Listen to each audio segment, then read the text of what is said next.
How to delete Ticketmaster account. In today's tutorial, I'm going to show you how to delete your Ticketmaster account, whether you're no longer using it or you just want to close it for privacy reasons.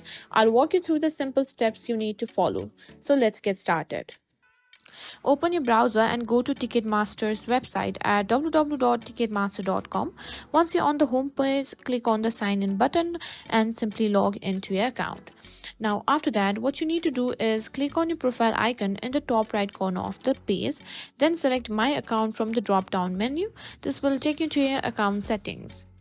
Now, unfortunately, you cannot delete your Ticketmaster account directly through the website interface, so you need to get in touch with Ticketmaster's customer support team.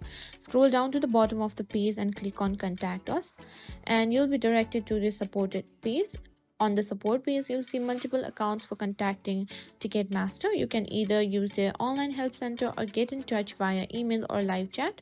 Choose a method that works best for you. Now, to request your account deletion, you'll need to send a request. Now, if you're using email, you can write a message.